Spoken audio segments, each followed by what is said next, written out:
दोस्तों स्वागत करता हूं। हम लोग अभी हमारा नेक्स्ट सम्स क्या है उसके ऊपर देखेंगे। हम लोग 1.1 में चल रहा है linear equations of two variables में। नेक्स्ट क्वेश्चन है 3a plus 5b is equal to 26, a plus 5b is equal to 26।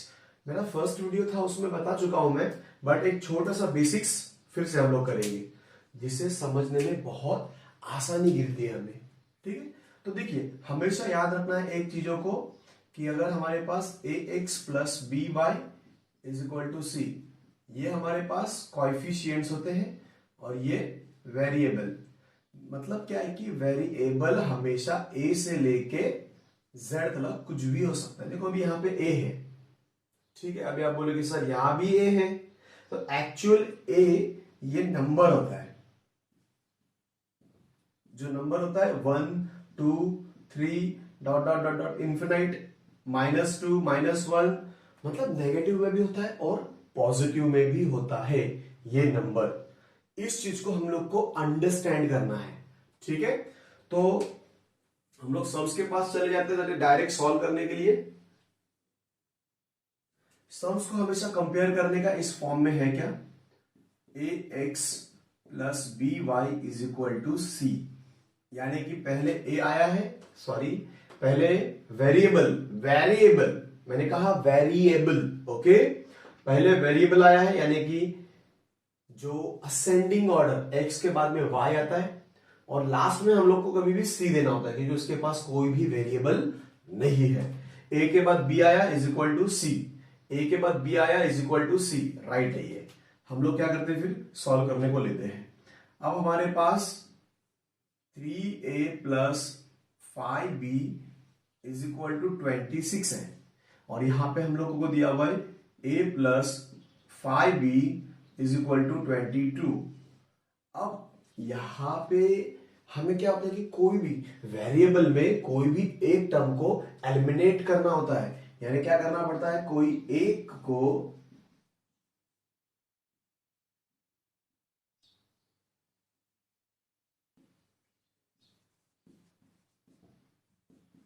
क्या करना है, एलिमिनेट करना है। एलिमिनेट का मतलब क्या करना है, हमको एक को निकाल देना है, समझे कि नहीं। एक को क्या बोलना है, भाई भाई आप चले जाइए, ठीक। तो अब तीनों भी प्लस है, 3 भी प्लस है, 5 भी प्लस है, 26 भी प्लस में ही है, ए भी प्लस में है, 5 भी प्लस में है और 22 भी प्लस में है। तो हम तीनों को क्या करते हैं, हम लोग तीनों को एक स्टेप यहां पे आपको ऐड कर देना पड़ेगा तुरंत, समझे। हम लोग देखते हैं उस स्टेट को क्या करने का है। तो यहां पे आपको एक स्टेटमेंट डालना है, ठीक है। देखिए यहां पे आपको एक स्टेटमेंट डालना है कि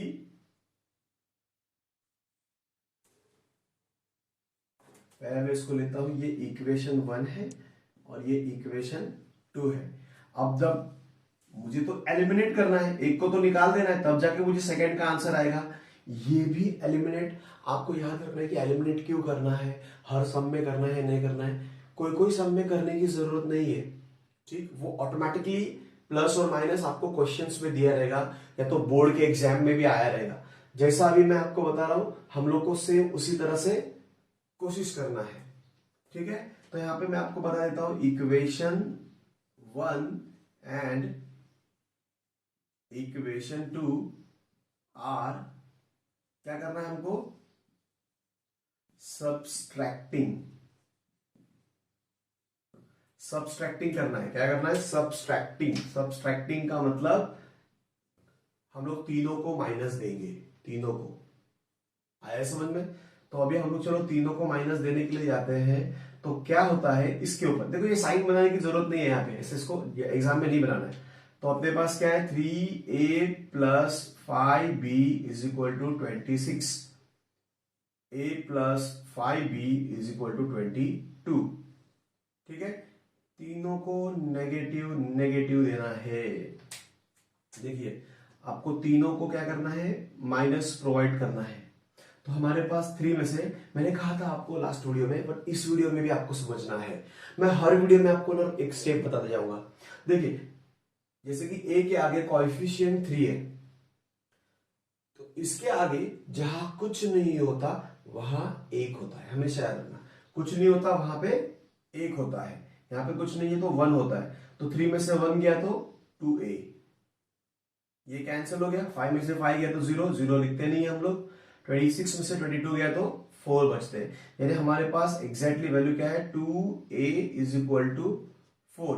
ये इसको चिपका है। चिपकने का मतलब क्या हो रहा है, मैंने आपको बताया था कि ये जो साइन होता है हमेशा याद रखना इज इक्वल टू का, इसको हमने इक्वेशन कहा गया है। अगर यहाँ प्लस है तो वहां जाते ही माइनस, यहाँ पे अगर माइनस है तो वहां जाते ही प्लस, मल्टीप्लाई है तो डिवाइड, और डिवाइड है तो मल्टीप्लाई। मतलब लेफ्ट हैंड साइड से राइट हैंड साइड में जाता है तो वो अपनी साइन क्या करेगा, चेंज कर देगा, अपने साइन को चेंज कर देगा।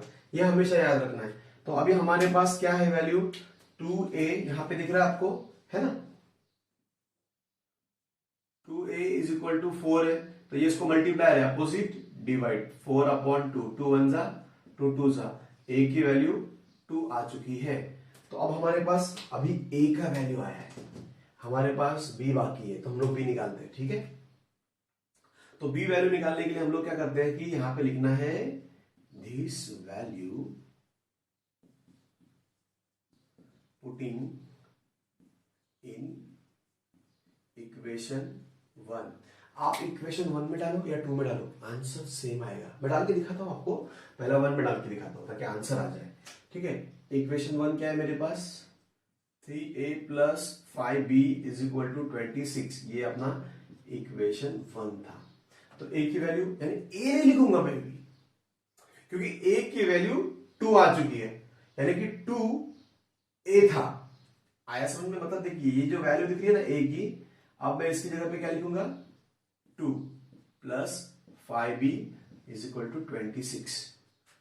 समझे, मतलब a की वैल्यू आ चुकी है, इसलिए 3 2 जा 6, 5b इज इक्वल टू 26। ये प्लस है क्योंकि लाइक टर्म का गेम होता है हमेशा। लाइक टर्म का मतलब क्या होता है कि बंदा अगर a ये साइड है तो वो साइड a है, मतलब इज इक्वल टू के वो साइड a है तो वो उसी के पास जाएगा। समझे कि नहीं, लाइक टर्म हमेशा याद रखना।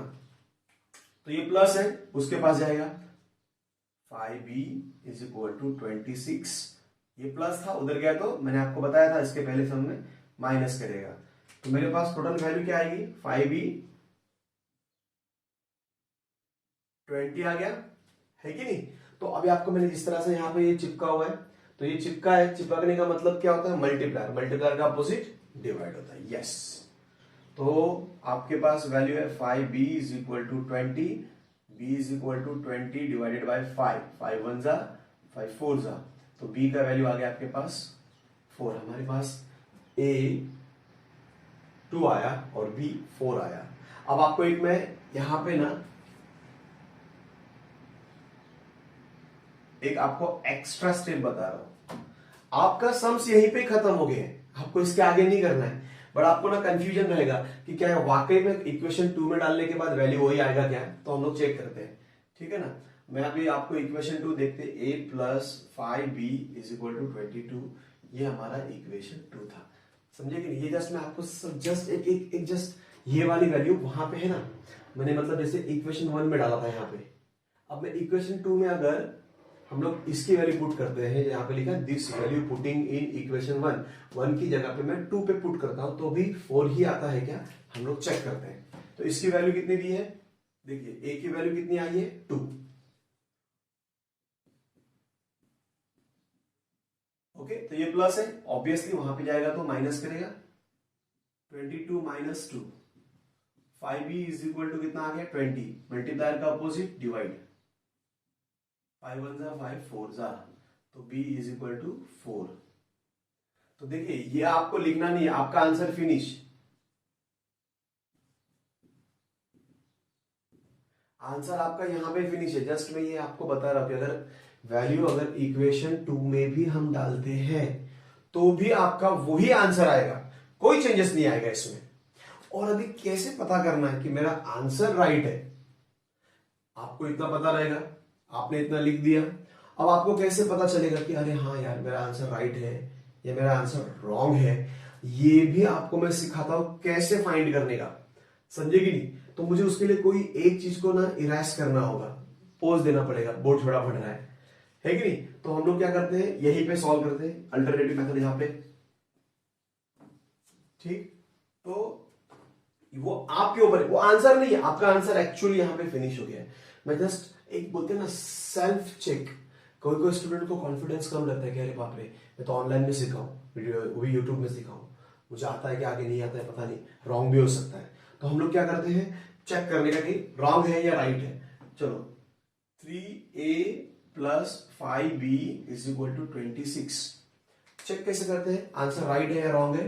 तो सबसे पहला a की वैल्यू 2 आई और b की वैल्यू 4 आई, क्या ये दोनों वैल्यू आंसर एकदम राइट है। चेक करने के लिए हम लोग को कभी भी क्या करने का, a की वैल्यू b की वैल्यू इसमें पुट कर देने का, इनके अंदर पुट करने का, और दोनों को मल्टीप्लाई करने के बाद प्लस करना है। मतलब ये साइड का जितना भी आंसर आएगा ना वो 26 ही होना चाहिए। ये सारा मिला के आंसर कितना होना चाहिए, 26। जैसे कि 3 प्लस 2 करूंगा तो 5 आएगा, है कि नहीं, मतलब 3 प्लस 2 5 इज इक्वल टू 5। तो LHS 5, RHS भी 5, दोनों भी आंसर कैसे होने चाहिए, एकदम सेम होने चाहिए। तो हम लोग चेक करते हैं इसी के ऊपर, 3a की वैल्यू 2 है और b की वैल्यू कितनी है 4, 5 इज इक्वल टू 26। देखिए a की वैल्यू 2 है और b की वैल्यू 4 है। तो हम लोग चेक करते हैं, 3 2 जा 6, 5 4 जा 20, तो दो को प्लस करूंगा तो 26 इज इक्वल टू 26। अब आप बोलोगे सर एक्चुअली इक्वेशन 1 में लिया तो इतना है, आप इक्वेशन 2 में भी यही वैल्यू पुट करोगे तो भी आंसर 22 इधर दिखाएगा, समझे कि नहीं। बट मैं चाहता हूं कि ये क्वेश्चंस आप करो, ठीक, आपका आंसर यहाँ पे फिनिश होता है, हम अभी अगले क्वेश्चंस की तरफ जाएंगे। ठीक, वीडियो अच्छा लगा रहेगा ना, तो मैं दिल से बोलूंगा आप इसको लाइक जरूर करिएगा और सब्सक्राइब करिएगा, और जरूरी है तो ये अपने फ्रेंड्स को शेयर करिएगा। Thank you.